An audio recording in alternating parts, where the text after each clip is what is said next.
Next part says, he risked his life to make up for the help you yourselves could not give me. Now here's a cool part. He risked his life. In other translations, it says, not regarding his life. Not regarding his life in ancient Greek, and this is not a joke, I'm actually being serious right now, it was actually used a lot in a gambler's saying back in early church days. That meant to risk everything on the roll of the dice. So, not regarding his life means not to risk everything on the roll of the dice. In other words, Paul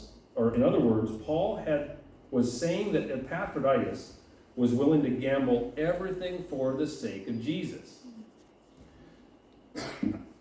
That kind of led me into something where I started looking into this gambler thing, and I'm like, gamblers? That seems so weird to be gamblers and followers of Christ. I ran across this group. It's in the early church, so I'm going to read this to you. In the days of the early church, there was an association of men and women called the Parabolani, which is another word for gamblers. It was their aim to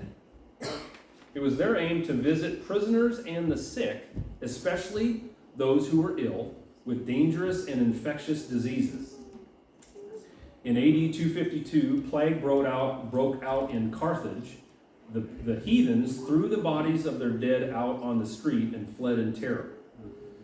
Cyprian, the Christian bishop, gathered his congregation together and set them to burying the dead. Even though they had this plague, they had no fear, and nursing the sick in that plague-stricken city.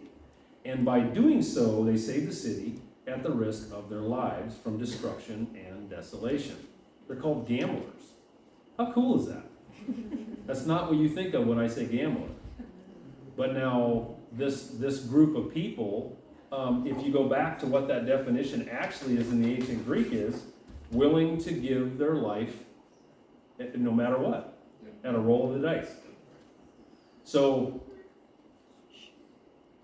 the last note I had here says, there should be in the Christian an almost reckless courage which makes him or her ready to gamble with his or her life to serve Christ and men. So now when you think of gamble, it can be a little bit different, because it can actually be gambling with your life, having the courage to shine that light brighter for him, not being afraid of what people think of us.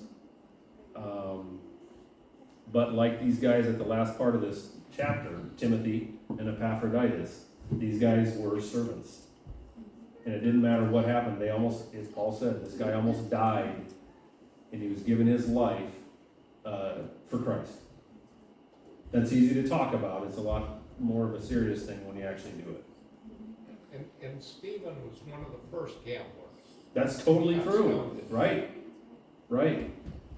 So to think of a martyr as a gambler is totally weird to me, until you look at this ancient Greek and say, that's not regarding your life.